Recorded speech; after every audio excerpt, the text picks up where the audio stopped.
Venomous, dangerous, they want to kill you. That's what anyone will tell you about Australian snakes and wildlife. They don't want to kill you. They are beautiful. We're in Katoomba, up in the Blue Mountains. It's 6:30 a.m. and we're here to find highland copperheads, red-bellied black snakes and blotched blue-tongued skinks. We're waiting for the sun to hit the ground because we'll have a couple of hour window when those things are out warming up for the morning before it's actually too hot and they head back into the shade and disappear. That's what we're here to see. Watch this space.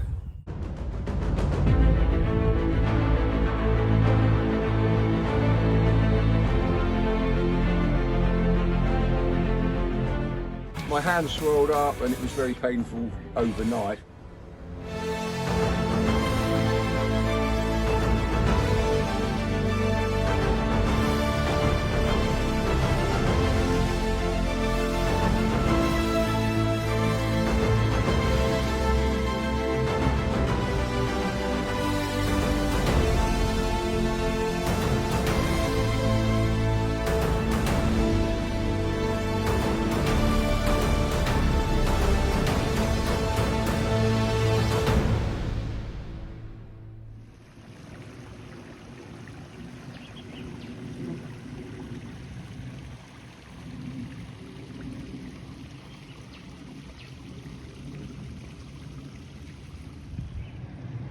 A little bit of scrub, some brush piles, a stream running through, very much meadowland interspersed with different grasses, clumps of grass, sedges. Great snake habitat indeed.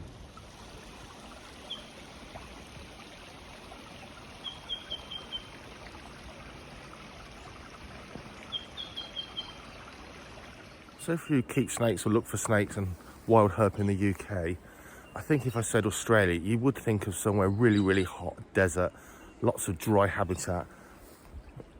Last time I was here, this dew, at this time, 5 years ago, this dew was frost.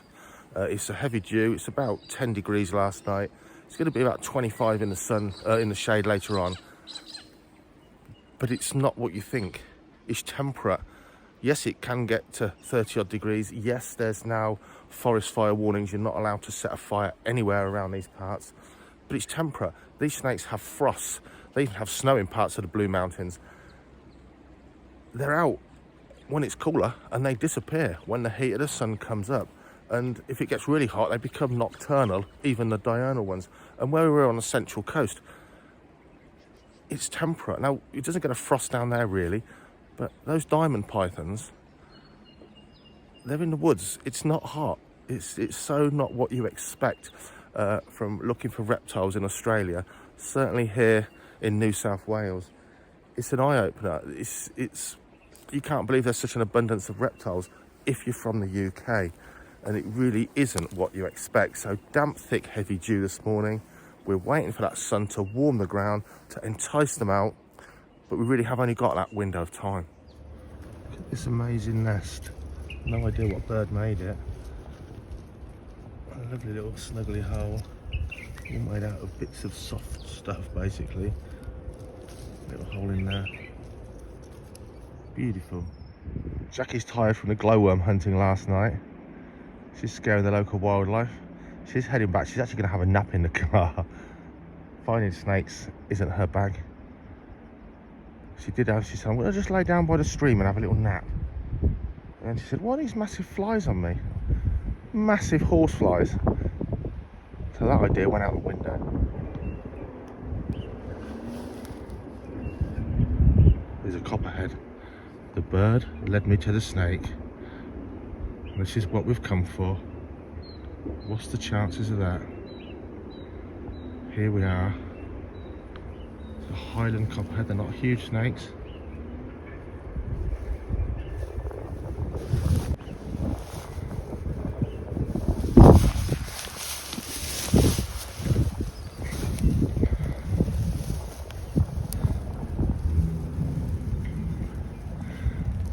So they do jump back up. These copperheads, they are bouncy, flighty and very, very strong. I'm just going to see if we can tease that, and highly venomous of course. Let's see. You kind of get some idea of size. They're usually covered in ticks at this time of the year. A lot of the reptiles here.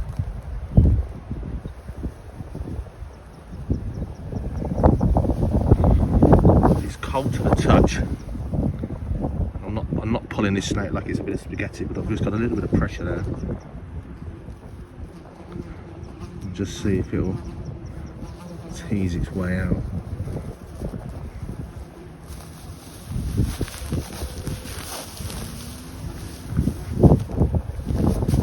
You can see how hard it is to actually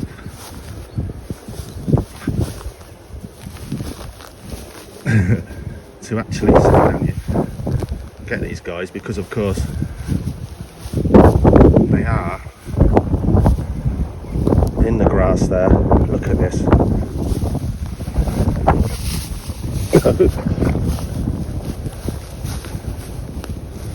What a fantastic animal that is. Very, very cold. And I can tell you now, they do jump up, they do bounce up. It's not like tailing an adder in the UK, and these snakes are very cold, which makes handling it a little bit easier. You just want it to settle down. Obviously quite nervous, so we're so big and it's so small, probably a metre long.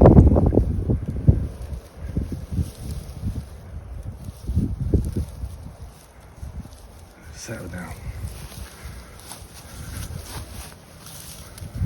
Hang on. A little bit of a view of this beautiful species, highland copperheads. A really good spot here in the Blue Mountains for this snake. What a fantastic beast. And let's let it go. Beautiful. Meanwhile, the heron is still there. Look at this. Talk about poised for action. I really hope it's not eating copperheads, but it'll certainly be eating the small skinks around here, and the frogs, and so on. So you can see with this long tussocky grass, excuse the wind noise guys, lovely little bank there, look at that. A lovely little bank, just up catching the sun, which is coming from there. So we're on a slope facing away from the sun, not always ideal. But that snake was up on a bank. It was cold to the touch, it's just come out. But you can see how there could be innumerable skinks and snakes here, and they're just going to disappear into the grass, or at this time of day, come out, expose themselves to that sun. Okay guys, I might voice over this, but we'll see. So we're 6 foot from another copperhead. The problem we've got is, if we don't zoom in, we lose quality zooming in like that, but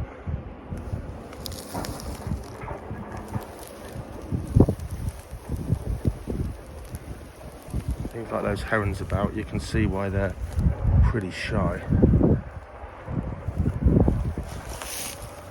And gone. And you can see, impossible, where is that snake now? You're never going to find it. Trying to find something in situ that's exposed so we can get some good film of it. Because of course if you're on your own and you're tailing them, that's a very clumsy way to film a snake, and much more natural just to see them sunbathing. We'll keep looking. It's overcast, we'll see what we can see. So cloud cover over the sun, which I didn't really want this early in the morning. The sun's only just got up on the land, but you can see the whole area is lit up now. It's about 17 degrees in the shade, but it's certainly long since been t-shirt weather out in the sun. The snakes still are cold to the touch, but for sure a couple more hours, if the sun does stay out, it's going to be really, really hot. But you can see the habitat, tussocky grass, they sunbathe there and down they go. Beautiful place, right on the edge of Katoomba. The whole town, the high street's just over that way, a little way.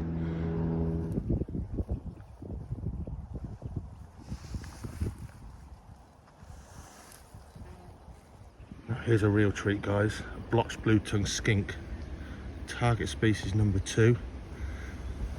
Reptile keepers in the UK will probably give both their arms for this. I'm probably going to voice over. Blotched blue tongue. Very localized species. So again, remember, this is temperate climate. This thing will see frosts at night. It was down to probably near single figures last night. And here we've got a blue-tongued skink. Shade temperature now 18 degrees maybe, but of course it's in the sun, the early sun. What a treat. 5 years ago I saw the back end of one. I spent a second just thinking, is it a lizard or a snake? It was just breaching the grass and it vanished before I could get my hands on it and actually get any footage of it whatsoever. Try and get down low. He's probably going to bolt, bless him. Pretty tame normally, but again, think of the predators these guys have to put up with.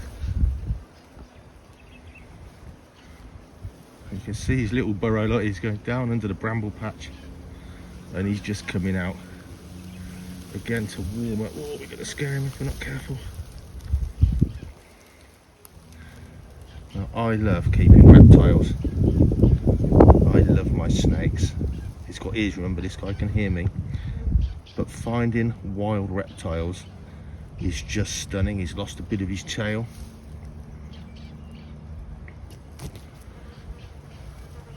Let's be naughty. Just have a quick look. Hold on. Just have a little look at this guy here. I think it was rude not to. Again, he's cold to the touch. It's like at home, if your heating had failed overnight, you think, oh my God, my animals are too cold.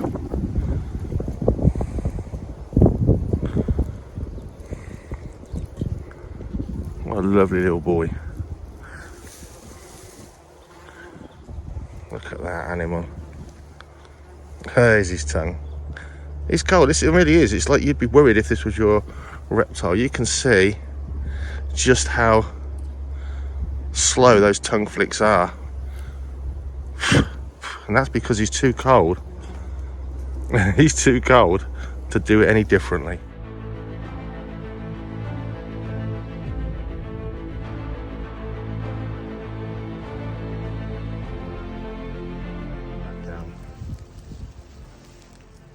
Again, what a wonderful, wonderful species that is. To find wild herping here in the Blue Mountains in Australia.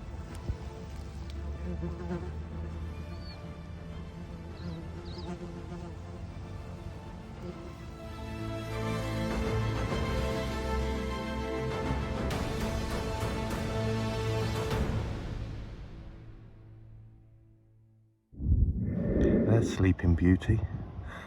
Bless her. Time to take her sightseeing now. Back to the car with Sleeping Beauty. 4 hours hiking, and yeah, you guessed it. There's a copperhead. There's a copperhead next to the freaking car on the street.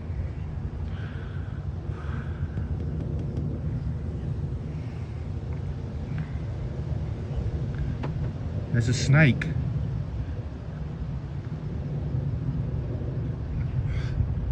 There's a...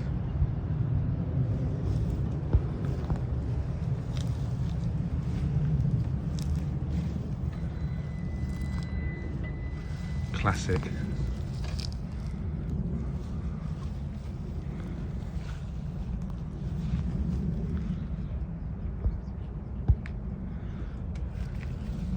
Stay still, stay still. Hang on, I'll just get some footage of it.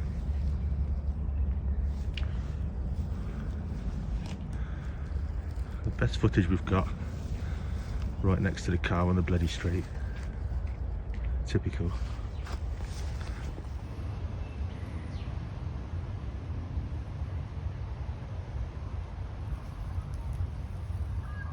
Turns out by the car's the place to be.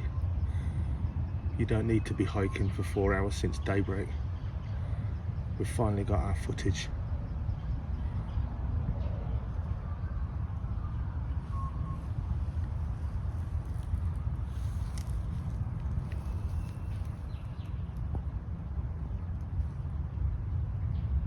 Smaller,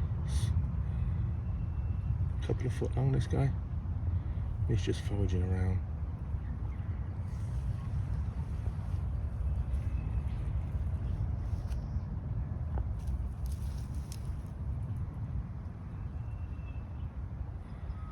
When you look at all the tussocky grass, how many must there be that you'll never see? And much warmer up here on the side of the track in full sun. Well, the sun's out, it will show up anyway. And again, nice to see just natural behaviour, not frightened, in situ.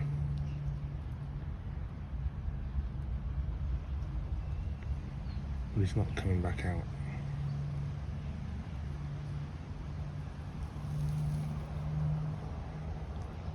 Wow.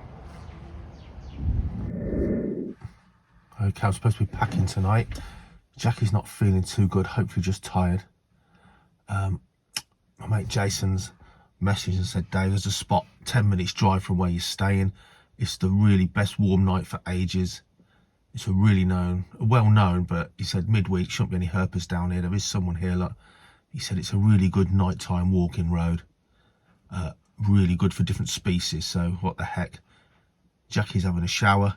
She's going to do some packing, probably have an early night, and I'm just going to have an hour walking this track.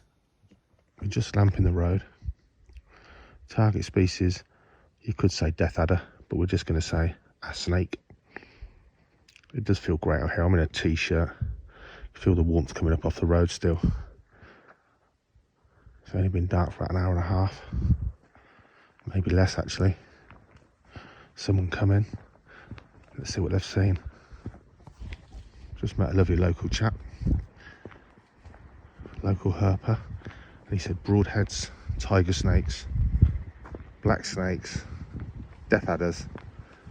All the sort of thing you can turn up on this road. He said it is potluck. He just cruises up and down. It's a short bit of tarmac road. Just a case of mooching up and down, seeing anything comes out onto the road. So let's hope Jason's tip-off comes to fruition. Let's just see if we can find a snake. That'd be great. Sadly, Jackie's not here, and I'm quite sad about that, but she's wrecked, and I think me getting up at 5:30 to go snaking this morning and then hiking to the Three Sisters viewpoint and so on, probably not done her any favours. And also had a late night looking for glowworms last night. See what we see, guys.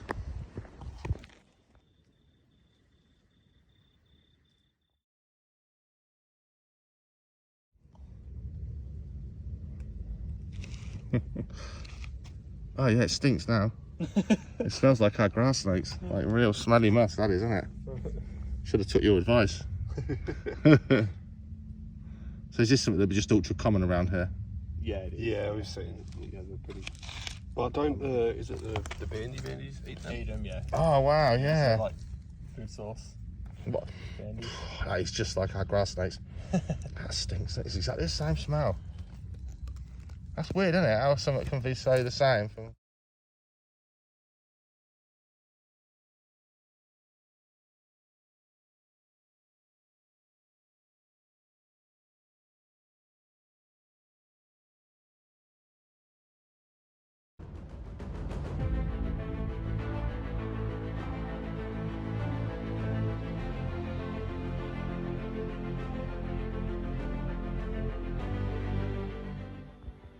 So tell me what they are. Ring-tailed opossums? Yeah, that's right. Yeah, yeah, they're the. And are they just an arboreal animal that lay insectivorous, or? Yeah, that's true. So you'll see them. You'll also see the other possums around. In the trees? Themselves. And are they native, or? Yeah, it is. Yeah. Would you say these are a bit more red than the brush tails go? Yeah, it is. Yeah. The brush tails what you'll use.